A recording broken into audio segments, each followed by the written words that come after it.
రాకాలోకంకి స్వాగతం. ఈ కంటెంట్ మీకు నచ్చినట్టయితే లైక్ చేయండి, మీ బంధుమిత్రులకి షేర్ చేయండి. ఇప్పటివరకు సబ్స్క్రైబ్ చేసుకోకపోతే సబ్స్క్రైబ్ బటన్ని నొక్కండి, అదేవిధంగా బెల్ ఐకాన్ని కూడా తప్పనిసరిగా నొక్కండి. జై హింద్ మిత్రులారా. పాకిస్తాన్ ఇప్పుడు ఒక గందరగోళ స్థితిలో ఉంది, అయోమయ స్థితిలో ఉంది, అర్థం కానటువంటి పరిస్థితిలో ఉంది. దానికి కారణం ఏంటంటే భారతదేశము సరిహద్దుకు అటువైపు నుంచి వచ్చేటటువంటి ఉగ్రవాదాన్ని అణిచివేసే విషయంలో తీసుకుంటున్నటువంటి చాలా సమర్థవంతమైనటువంటి, శక్తివంతమైనటువంటి, ప్రభావవంతమైనటువంటి చర్యలు. ఎందుకంటే పెహల్గాం సంఘటన ఏప్రిల్లో జరిగింది, ఏప్రిల్ 22 ప్రాంతంలో జరిగింది. దానికి జవాబుగా ఆపరేషన్ సింధూర్ మొత్తం పాకిస్తాన్లోని ఉగ్రవాద ఇన్ఫ్రాస్ట్రక్చర్ని దెబ్బతీసింది, వారికి భారీ నష్టం కలిగించింది. దాని తరువాత పాకిస్తాన్ తోక జాడిస్తే భారత సైన్యం మొత్తం వాళ్ళ వైమానిక దళ సామర్థ్యాన్ని తుత్తునియలిచేసింది. ఢిల్లీలో పెద్ద ఎత్తున డిసెంబర్ 6న పేలుళ్ళు పేల్చాలని చెప్పి పథకం వేస్తే దాన్ని కశ్మీర్ నుంచి సహారన్పూర్ దాకా, అల్ఫలా యూనివర్సిటీ దాకా ఉన్నటువంటి కనెక్షన్స్ అన్నీ కూడాను పట్టుకుని మొత్తానికి ఆయువు పట్టునే నొక్కేయడం జరిగింది. దాంతో పాకిస్తాన్ ఇప్పుడు భారతదేశంలో ఏం చేయాలన్న విషయంలో ఒక అయోమయ స్థితిలో, అంధకార స్థితిలో ఉంది. అందులో భాగంగానే ఇప్పుడు పాకిస్తాన్ ఇన్నాళ్ళు ఒక ఉగ్రవాద సంస్థ పూర్తిగా ఎదిగి తమకు ప్రమాదకరం కాకుండా దానికి ఇంకో ఉగ్రవాద సంస్థని పెట్టేది. ఉదాహరణకి లష్కరే తోయబాని పాకిస్తాన్ క్రియేట్ చేసింది. లష్కరే తోయబా ఏ రోజన్నా భారతదేశంతో చేతులు కలిపి లొంగిపోయే ప్రమాదం ఉంది కాబట్టి జైషే ముహమ్మద్ని తయారు చేసింది. ఈ రకంగా ఒకదాని మీద ఒకటికి, రెండిటికి డబ్బులు ఇస్తూ ఒకటికి ఒకటి కాంపిటీషన్గా ఉండేలా, ఈ రెండు పోటాపోటీగా ఎక్కువ డబ్బుల కోసం భారత్ మీద దాడి చేసేలా ఇన్నాళ్ళు ఆడింది. ఇప్పుడు ఆ ఆట నడవదు అన్నటువంటి అభిప్రాయానికి వచ్చేసింది పాకిస్తాన్. అందుకే పహల్గాం దాడికి కారణమైనటువంటి లష్కరే తోయబా, హాఫిజ్ సయీద్ నాయకత్వంలోని లష్కరే తోయబా, అదేవిధంగా మసూద్ అజర్ నాయకత్వంలో ఉన్నటువంటి జైషే ముహమ్మద్, ఇటీవల ఢిల్లీ ఎర్రకోట పేలుళ్ళు, అల్ఫలా ఇన్సిడెంట్ వెనుకున్నటువంటి ఉగ్రవాద సంస్థ, ఈ రెండిటిని ఇప్పుడు ఒక వేదిక మీదకి తీసుకొస్తుంది. ఈ ఇటీవలే బహావల్పూర్ అనేటటువంటి ప్రాంతం, ఇది పంజాబ్లో ఉంటుంది. బహావల్పూర్ ఆపరేషన్ సింధూర్కి ముందు మనము దాడి చేసి ధ్వంసం చేసినటువంటి ఉగ్రవాద స్థావరాల్లో బహావల్పూర్ కూడా ఉంది. ఈ బహావల్పూర్లో పెద్ద సమావేశం జరిగింది. ఈ రెండు ఉగ్రవాద సంస్థలు లష్కరే తోయబా, అదేవిధంగా జైషే ముహమ్మద్ నాయకులు కలిసి కూర్చున్నారు. దీనిలో లష్కరే తోయబాకి సంబంధించి భారత ఇంటెలిజెన్స్ ఏజెన్సీలు సేకరించినటువంటి వివరాల ప్రకారము, ఫోటోగ్రాఫ్ల ప్రకారము పూర్తి ఇన్ఫర్మేషన్ని సంపాదించారు. లష్కరే తోయబా యొక్క డిప్యూటీ లీడర్ అయినటువంటి సైఫుల్లా కసూరి పాల్గొన్నాడు. అసలు లీడర్ అయినటువంటి హాఫిజ్ సయీద్ పాల్గొనలేదు, ఎందుకంటే బయటకు వస్తే అజ్ఞాత సాయుధులు ఏదో చేస్తారన్నటువంటి భయం. వీళ్ళందరూ కలిసి ముఖ్యంగా జైషే మొహమ్మద్ సంస్థ ఏదైతే ఉందో, జైషే మొహమ్మద్ సంస్థ, దానికి సంబంధించిన కీలక నాయకులు పాల్గొన్నారు. వీళ్ళందరూ కలిసి జైషే మొహమ్మద్ భారతదేశంలో ఫిదాయిన్ అటాక్స్ అంటే ఆత్మాహుతి దాడులు చేయాలని నిర్ణయించుకుంది. ఇటీవల ఎర్రకోట దగ్గర డాక్టర్ ఉమరున్ నబీ చేసుకునేందుకు ప్రయత్నించింది. కారులో పేలుడు పదార్థాలు తీసుకుని చేసింది. ఒక రకంగా ఆత్మాహుతి దాడి, ఫెయిల్డ్ ఆత్మాహుతి దాడి అది వాస్తవానికి.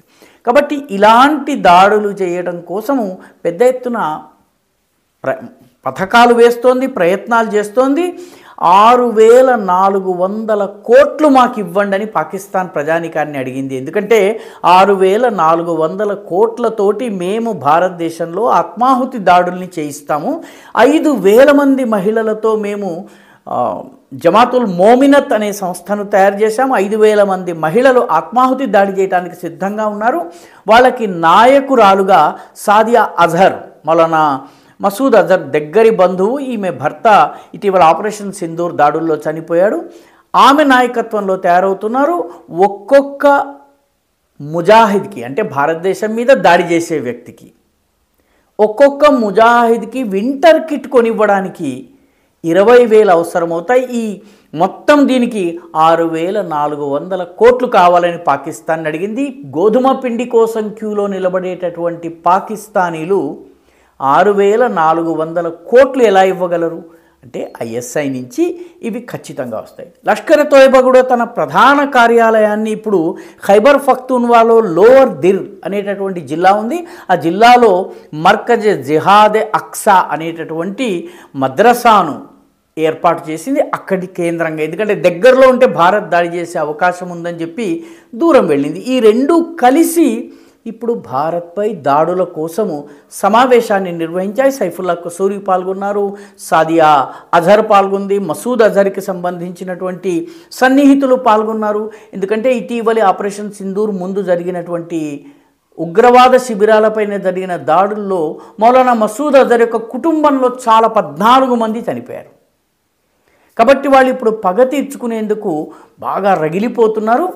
అందుకనే ఇటీవలి కాలంలో భారతదేశ సరిహద్దు ముఖ్యంగా కశ్మీర్ కావచ్చు, రాజస్థాన్ కావచ్చు, పంజాబ్ కావచ్చు ఇన్ఫిల్ట్రేషన్ చొరబాటుకు ప్రయత్నాలు జరుగుతున్నాయి. రెక్కీలు పెద్ద ఎత్తున జరుగుతున్నాయి. క్రాస్ బార్డర్ పాకిస్తాన్ నుంచి దేశంలోకి రావడానికి కావలసినటువంటి లాజిస్టిక్ సపోర్ట్, దీనికి సంబంధించినటువంటి చాలా రకాల ప్రయత్నాలు జరుగుతున్నాయి. ముఖ్యంగా పాకిస్తాన్ సరిహద్దు ప్రాంతాల్లో, భారత సరిహద్దు ప్రాంతాల్లో స్పెషల్ సెక్యూరిటీ గ్రూప్ ఒకటి తయారు చేసింది. ఇది స్పెషల్ ఆపరేషన్స్ నిర్వహించేటటువంటి గ్రూప్ ఇది. అదేవిధంగా బార్డర్ యాక్షన్ టీమ్స్ని యాక్టివేట్ చేసింది. ఇవి రిటైర్డ్ సైనికులతో కూడినటువంటి గ్రూప్స్ ఇవి. వాటితో పాటు ఐఎస్ఐ కూడా కలిసి పనిచేస్తోంది. ఇప్పుడు రావాల్కోట్ ప్రాంతంలో, ఇది పాక్ ఆక్రమిత కశ్మీర్లో ఉన్నటువంటి ఒక కీలకమైనటువంటి పట్టణం, రావాల్కోట్లో లాంచ్ ప్యాడ్స్ని ఏర్పాటు చేయాలని చెప్పి ప్రయత్నం చేస్తున్నారు.